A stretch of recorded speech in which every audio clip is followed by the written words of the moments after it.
भगवान थोड़ी ना कहेगा कि तू मेरे पास में आए तो मेरे चरण की रज लेकर जा। भगवान थोड़ी ना कहेगा कि मेरे पास में आकर तू ये लेकर जा। भगवान तो कहेगा मेरे पास में आया है, मांगना कुछ मत, बस मुझे जो स्नान कराया है मेरा चरणोदक लेकर जा, छीट दे पूरे घर में, संपदा भरना मेरा काम है। जहां मेरी चरण की रज पहुंच गई वहां संपदा स्वतः पहुंच गई, मैं वहां पहुंच जाता हूं। तो चरणों तक ले जा, पर लोग ले जाते हैं, पूजन करते, कलश भी उंडेलते, जल भी चढ़ाते, पर आते समय खाली लेकर आ जाते। भगवान को इतना बुरा लगता, मेरे दरवाजे से खाली जाए, मुझे कितना बुरा लगेगा। जो आए वो भर कर जाए, भले 2 बूंद लेकर आओ, पर उसमें चरणों तक थोड़ा सा लेकर अवश्य। हमारी माताएं बड़ी प्रेम से कहती हैं, आप लोगों के मन में भी ये बात जरूर होगा, जितने लोग टीवी पर कथा सुन रहे हो, फेसबुक यूट्यूब पर श्रवण कर रहे हो, आपने भी सुना होगा, घर की जो माताएं होती है, कभी भी घर का रसोई घर का बर्तन जिसमें सब्जी बनाई है, 50 लोग अगर जिम में आ रहे हैं और कह दिया आज का निमंत्रण है, 50 लोगों का पार्टी है, ये है वो है, सुहागिल है या ब्राह्मण भोज है, तो वो जो खीर का पात्र होगा, जो बर्तन होगा, जो सब्जी का पात्र होगा, माँ उसको खाली जल्दी नहीं करती है। भले उसमें सब्जी थोड़ी ना थोड़ी पड़ी रहने देगी, जब तक सब जिम कर नहीं चले जाएंगे तब तक उसमें पटक कर रखेगी। क्यों? क्योंकि उसमें उसकी बरकत है। उसी तरह जल चढ़ाने के बाद हम जब लेकर आते हैं पात्र के अंदर, ये उसमें उसकी बरकत है। गर्ग संहिता में दूसरी चीज कही, उसको भी समझ लीजिए। गर्ग संहिता में कहा गया, जब आप घर से जल लेकर जाते हो भरकर, तो ये सृष्टि की जितनी नदियां हैं, पृथ्वी पर जितनी नदियां विद्यमान हैं, जितने तालाब, जितने सरोवर, जितने कुंड, जितने विराजमान हैं, उन सारे तीर्थों का जल जब आप घर से लेकर निकलते हो तो वो तीर्थ का संपूर्ण जल आपके कलश में आ जाता है। और जब आप उस जल को शिव पर समर्पित कर देती हो और 2 बूंद चरणादक लेकर जब जाती हो, तो शिव महापुराण गर्ग संहिता पद्म पुराण कहती है वो जल साधारण नहीं रहता, वो गंगा जल बनकर तुम्हारे घर को पवित्र करने के लिए पहुंच जाता है। वो पवित्र गंगा जल बन, उसको लेकर प्रवेश कर, उसको लेकर पहुंच। 3 तरह का जल शिव को समर्पित होता है, और वो तीनों तरह के जल का अलग अलग भाव है महाराज।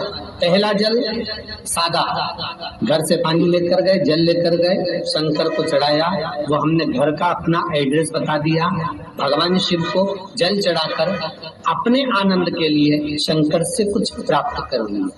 दूसरा जल, जल के कलश में थोड़ा सा इत्र डालकर शंकर को जब समर्पित करते हैं, तो महाराज घर में अगर कोई व्यक्ति बहुत रोगीला है, बहुत रोगीला, एक शिव महापुराण में, स्कंद पुराण में, नर्मदा पुराण में, भविष्य पुराण में, अग्नि पुराण में, नारद पुराण में, बरहा पुराण में, वामन पुराण में जितनी चीजें लिखी गई है, एक एक प्रैक्टिकल कर देखो। तो शिव महापुराण, स्कंद पुराण का ये भाव याद करिए कि 1 लोटे पानी में इत्र मिलाकर, जल में इत्र मिलाकर, बहुत रोगीला व्यक्ति, बहुत बीमार व्यक्ति है, 1 लोटा पानी उसका हाथ का स्पर्श कराकर शंकर को चढ़ाना प्रारंभ कर दीजिए। महाराज केवल 5 या 7 दिन चढ़ाओ, और वो 7 दिन के बाद में उस बीमार व्यक्ति का क्रम देखिए कि उसमें कितना आराम लगा है। औषधि दवाई काम करना प्रारंभ करी कि ना करी। केवल इत्र समर्पित, इत्र का जल। तो पहला जल सादा, दूसरा जल है इत्र का, और महाराज तीसरा जल जो शिव महापुराण के अंतर्गत कहा गया है, बेल पत्र का जल।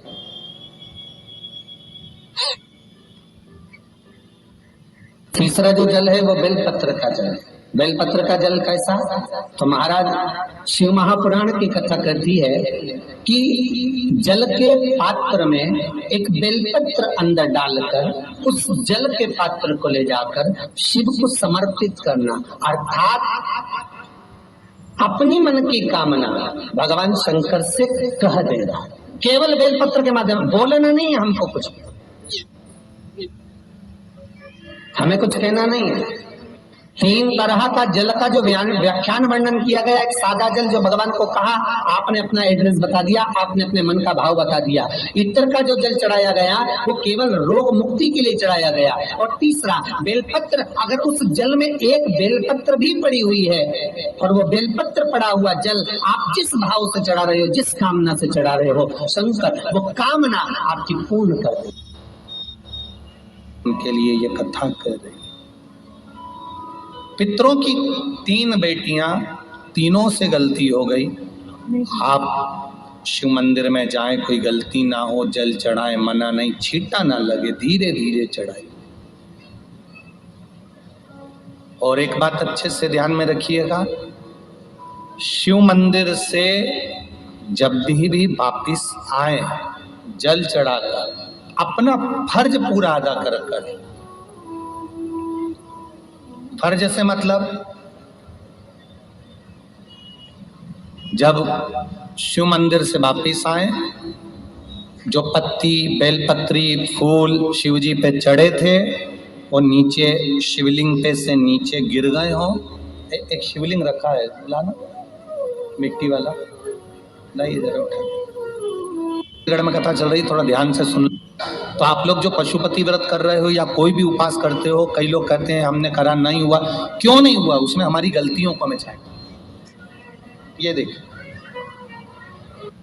अब जैसे ये शिवलिंग रखा है, आपने जल चढ़ाया, अब जल आप यहां से चढ़ा रहे हो तो धीरे धीरे धीरे धीरे चढ़ाएं, जिससे छींटे बाहर ना, यहां तक छींटे रहे ना, जलाधारी तक चलेगा, बाहर ना गिरे। और एक बात का स्मरण रहे, यदि बेलपत्री, फूल, पत्ती जल चढ़ाने के बाद ये सब अगर नीचे गिर जाए, जलाधारी पर गिर गया या नीचे उतर गया, तुम्हारा पूरा जल चढ़ जाए, तुम्हारे पास में चंदन नहीं है, अबीर नहीं है, गुलाल नहीं है, कुछ भी नहीं हो, तो भी अपने हाथ की 3 उंगलियों से रेखा 3 खींचकर और फिर जो माला आदिकादिक भगवान की रखी थी उसी से भगवान का वापिस पूरा श्रृंगार कर कर फिर वापिस आइए, भगवान को पूर्ण श्रृंगार।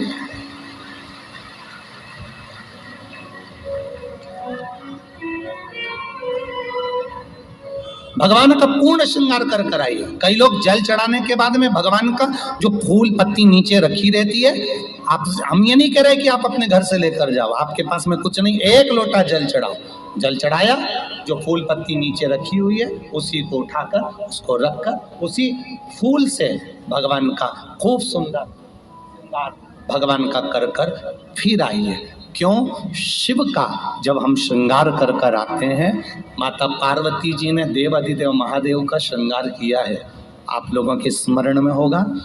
राम जी ने माता जानकी का श्रृंगार किया है। रामचरित सुनिए कथा, रामायण सुनिए, आप लोगों ने रामायण सुनी होगी, तो उसमें माता बैठी हैं शिला के ऊपर,